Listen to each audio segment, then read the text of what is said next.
historical facts, but like I decided against that because it's kind of boring. But I am going to tap and trace on books that I have next to me right now. The first one being Wonder. I read this in like 4th grade. This is my brother's, I think. But I really do like this book. It was very nice. Wonder. Here.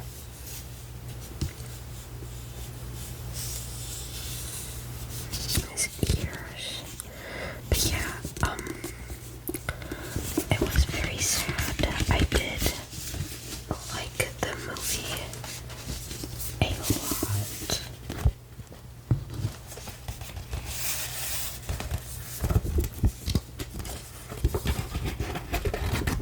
I'm reading the last book of Twilight right now. I read the other 2 last year, and then like last school year, and then I'm reading the second 2, the other 2 in this year. So, I have Eclipse, holding up my phone right now, actually. This is a hardcover book. I don't have very many, because I feel like, I don't know, I kind of prefer paperbacks more. That's a hot take.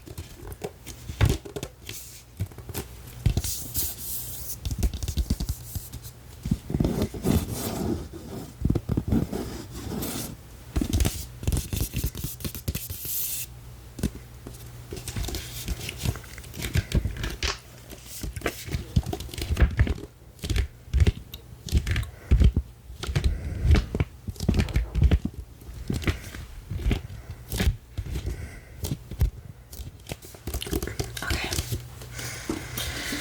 And then I have Hatchet. I read this book in 6th grade.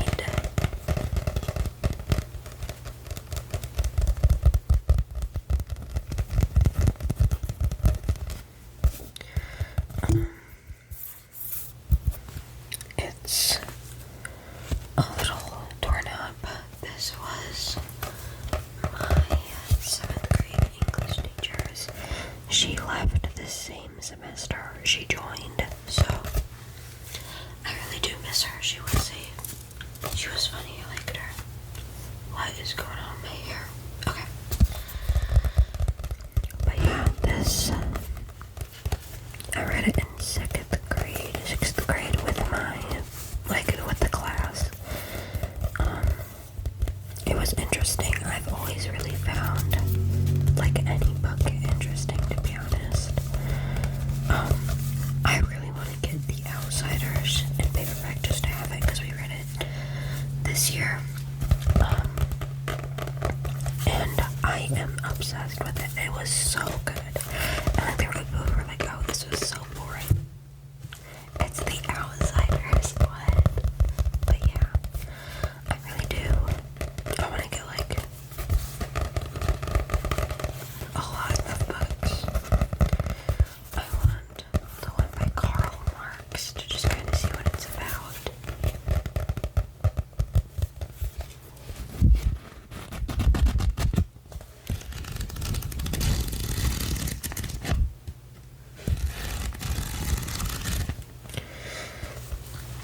I probably should have read like the summary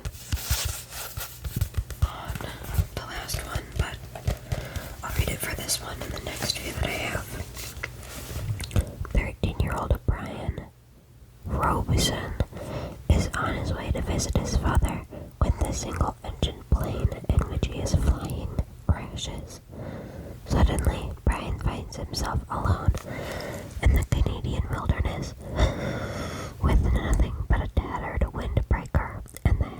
his mother gave him as a present, and the dreadful secret that has been tearing him apart since his parents' divorce.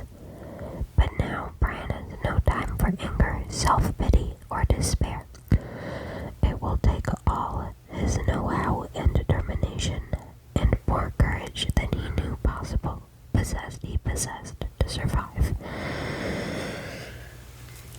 But yeah, it was a really good book.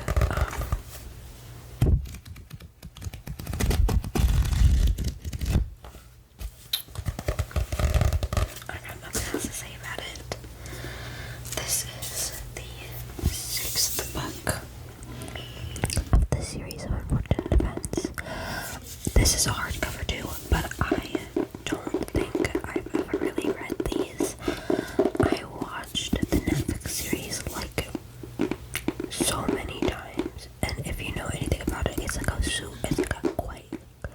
quite long series. So, but yeah, I probably watched it about like 6 times.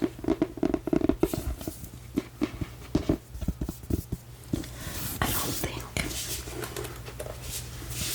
these really have like a summary. Okay, that wasn't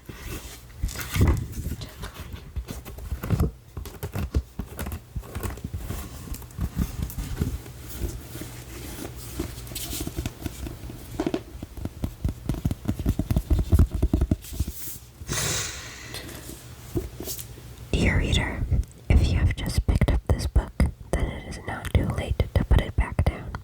Like the previous books in a series of unfortunate events, there is nothing to be found in these pages but misery, despair, and discomfort.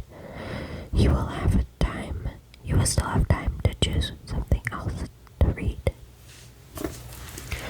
Within the chapters of this story, Violet, Klaus, and Sunny Baudelaire encounter a darkened staircase, a red herring, some friends in a dire situation, 3 mysterious initials, a liar with an evil scheme, a secret passageway, and a parsley soda.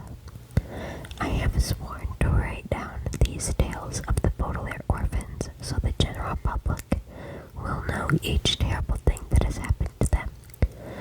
But if you decide to read something else instead, you will save yourself from a heap full of sorrow and woe. With all due respect, Lemony Snicket.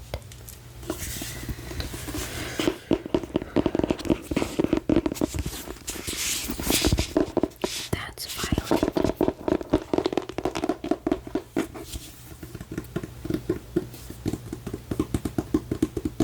Oh, and then on the top is Klaus, and then Sunny.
was visited upon House Vandermeif in the form of a heinous attack on the family, beckoned by the hatred in the wails of a helpless child. A devil alighted from an undulating purple-black mire. Thus one story began, even as another ended, or did it? There we go.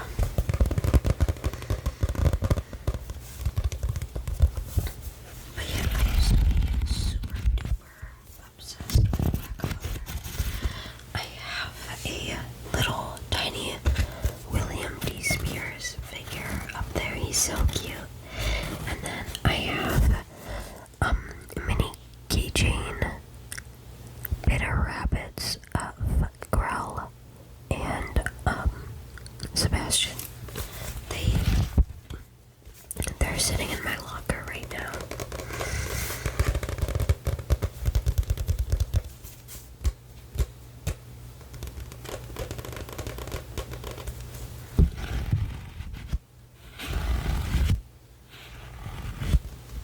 Okay. Sorry.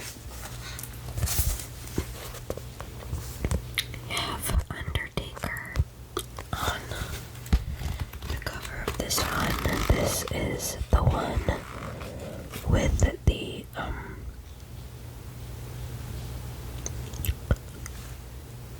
Book of Atlantic arc. Pretty lady on the back. I love her. I think her name's Nina. I don't know. They got CL and Sebastian. He's so cool looking. I love him. Oh, sorry. Black. What? Yeah, black.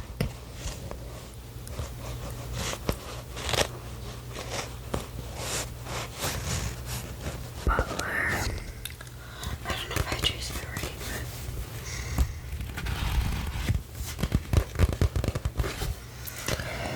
but the veil of a mystery cast over the Aurora Society's absolute salvation is torn away, and the true mastermind behind the scheme steps forward at long last in the ensuing battle. Earl CL Vandermeif looks on in horror as Sebastian, his invaluable manservant, is struck down by the death scythe of an unforeseen combatant. Devil though he may be, even Sebastian is not immune to the blade of a reaper's scythe. As Sebastian's cinematic record spills forth, the tale of how a devil became butler to a little lost lord flickers to life in shades of sepia, blood, and ash.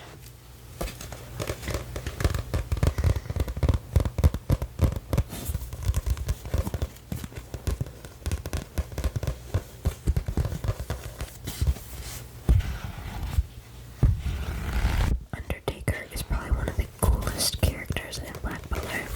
He's also one of the silliest. Sorry, that was my dad.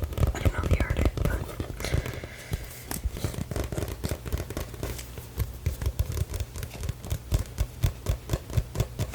okay. I got this one, April's Army, at a local con. I've never read it. I think I should though. It's by Katrina Rowetz. I'm guessing she's like a local book artist here. Oh my god, I keep hitting this mic. I am so sorry.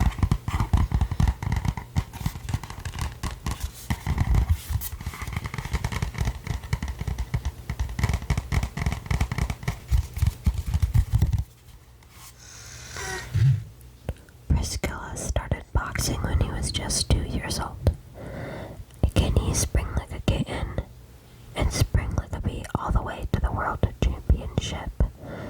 Kitty Bowie was broke and living on the street until he met a hep cat who owned a club. Will this natural performer's talent have him caterwauling to the top of the charts? Rocky has a gym fit for a feline, but what happens when the rest of the neighborhood toms want to use it? With wit and charm in every word, you'll delight in these 20-plus cute short stories of clever kitties and their fabulous adventures. Learn about Zeus, the map-making Malkin, Hunt for Marshmallow, the undisputed champ of hide-and-seek. Downloadable coloring pages enhance the fun, and every tale is inspired by a real cat living on the streets of Florida. Apple's Army is a short whimsical story collection for children ages 9 through 12. If you or your child like animal antics, outrageous action, and tales of tabbies, calicos, and tuxedos, then you'll love this book.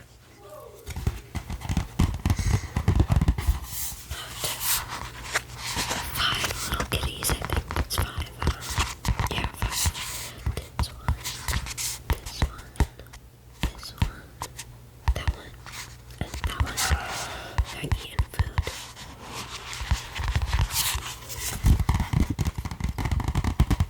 I feel like this one sounds really nice.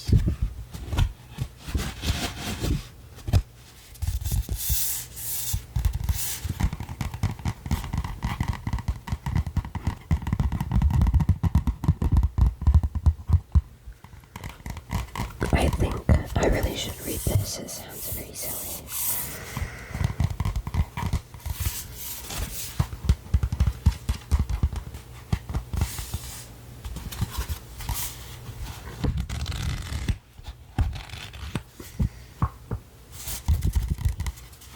Okay.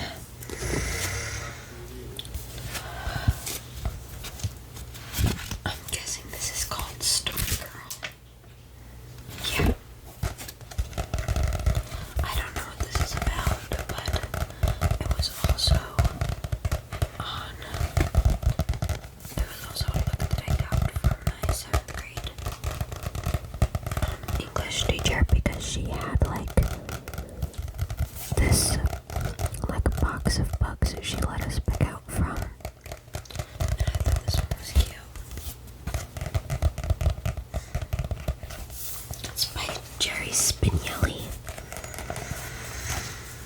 She was elusive. She was today. She was tomorrow. She was the faintest scent of cactus flower.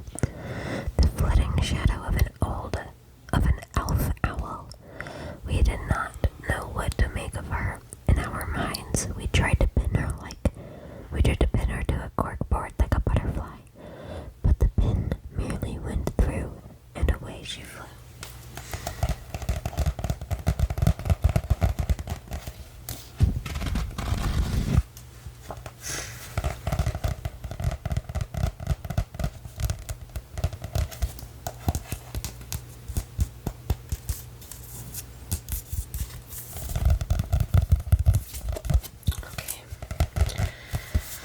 The last book is The Bridge to Terabithia. I have not read this one either, but a lot of people have, so. Sorry.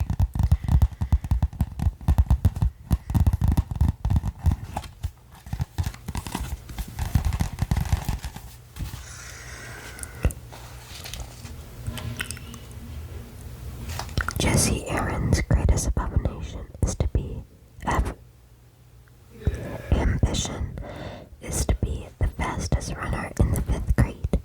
He's been practicing all summer and can't wait to see his classmates' faces when he beats them all.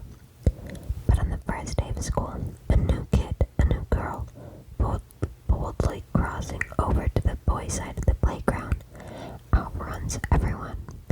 This is not a very promising beginning for a friendship, but Jess and Leslie Burke become inseparable. It doesn't matter to Jess that Leslie dresses funny or that our family has a lot of money, but no TV.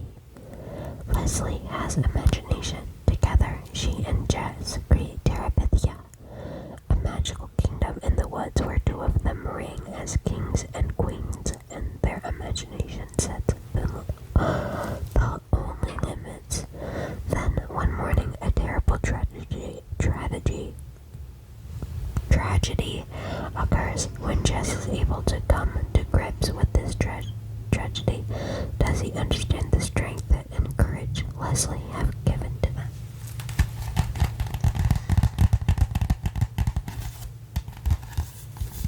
I got this from my English teacher too.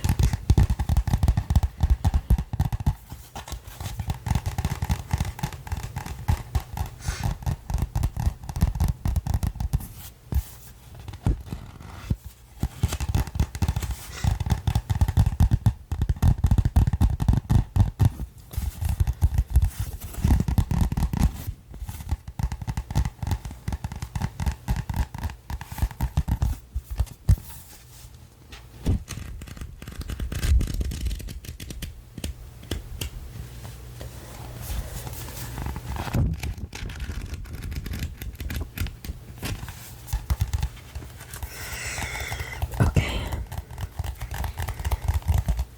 I think that is all